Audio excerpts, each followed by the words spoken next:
Assalamualaikum warahmatullahi wabarakatuh. Kembali lagi di channel Klub Belajar. Dan di video kali ini Mimin akan mencoba membahas tentang tes wawasan kebangsaan chapter 1 ya. Jadi info dari teman-teman yang mungkin baru mengikuti tes Sekdin ataupun tes CPNS tahun lalu. Intinya yang baru mengikuti tes CPNS, katanya nih TWK sudah seperti rasa TKP gitu ya. Tapi tidak masalah karena insya Allah kalau kita belajar, kita terus mengasah kemampuan kita, nanti insya Allah soal-soal yang akan keluar di tes itu akan berupa soal yang mudah untuk kita jawab dan pastinya benar, sehingga kita semua yang menonton video ini dan juga yang sedang belajar di rumah, kita semua bisa lulus sesuai dengan keinginan dan harapan kita masing-masing. Amin ya rabbal alamin. Oke, teman-teman, langsung kita masuk saja untuk bahas soal ya. Bahas soal, sering-sering kita membahas soal sehingga nanti kita bisa terbiasa. Nah, untuk soal yang pertama, nah, sudah ada di layar. Soal yang pertama, upaya yang dapat dilakukan saat ini oleh pemuda Indonesia untuk melestarikan semangat juang kemerdekaan 1945 dan nasionalisme di era pembangunan adalah. Nah, upayanya apa-apa saja nih teman-teman. Nah, opsi di sini ada 5. A. Melatih kemampuan untuk menghadapi musuh sewaktu-waktu. B. Menyiapkan rencana dalam menghadapi perubahan di masa mendatang. C. Menjaga kesehatan tubuh. D. Memiliki tabungan yang banyak untuk bekal di masa mendatang. Dan E. Belajar dengan gigih agar mendapatkan kemampuan yang maksimal. Nah, kalau kita lihat secara keseluruhan, jawaban ini mungkin bisa kita pilih teman-teman ya. Tetapi kita harus order lagi nih, kita harus urutkan lagi jawaban mana sih yang paling tepat dari kelima opsi yang ada di sini ya. Pertama kita lihat melatih kemampuan, otomatis kita pasti melatih kemampuan ya, karena ini kita nggak tahu kapan nanti ada musuh ataupun apa ketika yang menyerang negara kita nggak tahu gitu ya. Kemudian ada menyiapkan rencana juga, itu juga sudah pasti ya, harus ada plan A, B, C to the Z gitu ya. Kemudian menjaga kesehatan tubuh juga bisa kita jadikan jawaban. Dan memiliki tabungan yang banyak juga bisa ya teman-teman ya, nanti bisa menjadi donatur atau apa ketika memang mengalami krisis negara kita.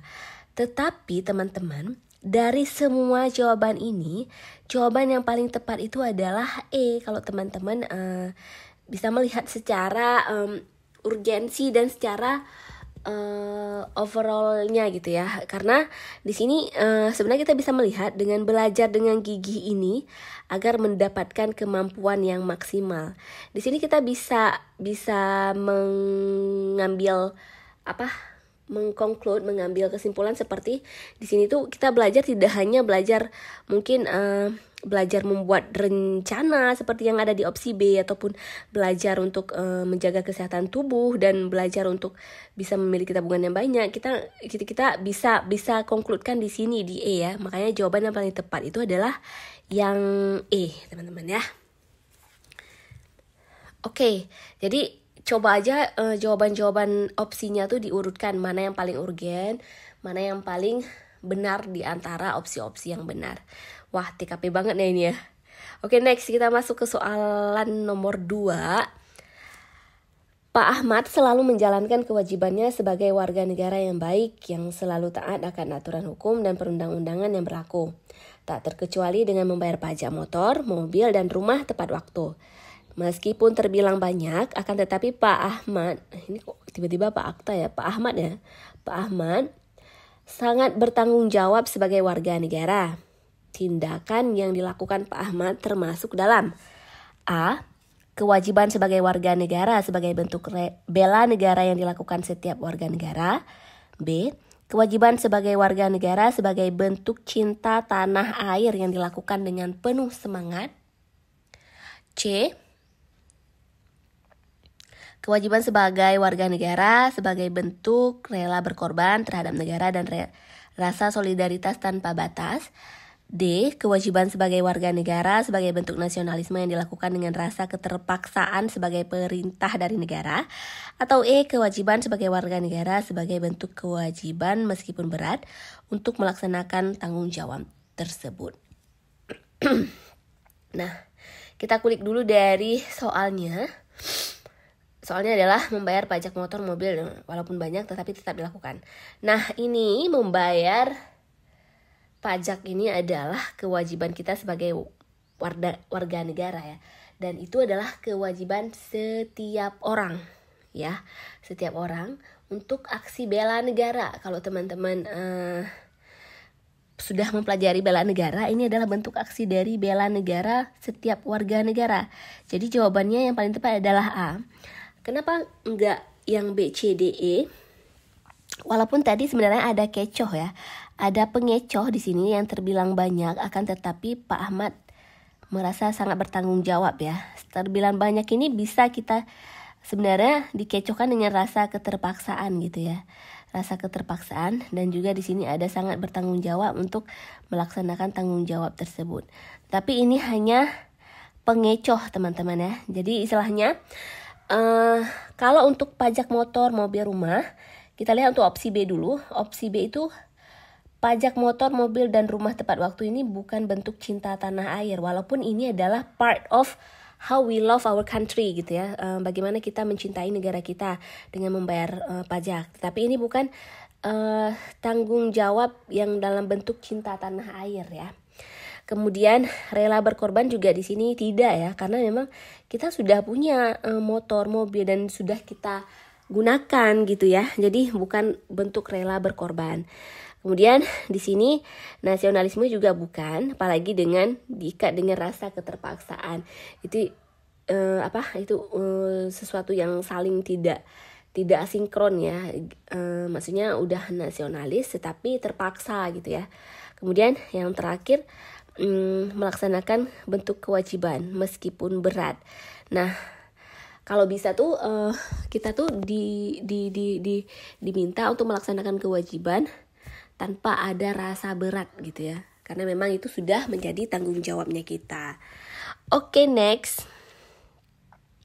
Number 3, nasionalisme diwujudkan tidak hanya secara fisik, namun juga non-fisik. Salah satunya melalui media sosial. Jika ditinjau dari aspek Pancasila, maka media sosial berfungsi A. Menghargai setiap pendapat dan tidak saling menyalahkan. B. Toleransi terhadap perbedaan pendapat. C. Merekatkan persaudaraan dalam perbedaan pandangan melalui sosial media. D. Mengabaikan hal tersebut dan menganggap semua tidak perlu dipermasalahkan. E. Media sosial sebagai bukti semua orang bebas berbicara, menyampaikan pendapat.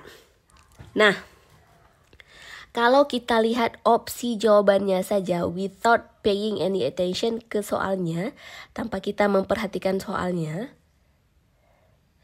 ini jawaban semuanya bagus-bagus semua gitu ya. Akan tetapi ketika kita cocokologikan dengan soal, pertama kita lihat dulu di sini ada nasionalisme ya. Secara fisik dan non fisik. Let's say non fisik ini berarti melalui media sosial gitu ya. Nah, jika kita tinjau dari aspek Pancasila, nah Pancasila apa aja teman-teman tahu ya, 5 sila ya, ketuhanan, kemanusiaan, persatuan, kemudian kerakyatan dan keadilan sosial ya. Nah, kita lihat media sosial ini fungsinya itu sebagai apa dalam aspek Pancasila dan juga nasionalisme ya. Menghargai setiap pendapat dan tidak saling menyalahkan bisa saja, tetapi terkadang di sini bukan saling menyalahkan ya, kan, tetapi mungkin saling memberikan pendapat gitu ya, kayak hampir sama dengan yang E. Ini mungkin merupakan suatu yang kebebasan yang kita bisa miliki di media sosial. Karena ini mungkin agak sama A dan E, jadi kita bisa coret dulu ini kurang tepat gitu ya untuk nasionalisme dan Pancasila. Nah, Toleransi ini juga hampir sama ya dengan B ya. Nah, kemudian merekatkan persaudaraan dan perbedaan pandangan. Nah, ini yang lebih tepat teman-teman, karena di sini ada persatuan Indonesia gitu ya. Persatuan dan juga keadilan sosial di sini ya. Jadi di sini udah mengimbangi dan juga sudah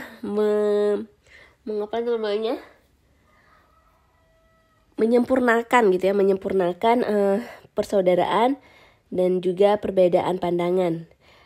Kalau yang D mengabaikan hal tersebut, menganggap semua tidak perlu dimasalahkan, ini enggak ya, konteksnya enggak. Jadi jawaban yang paling tepat adalah yang C.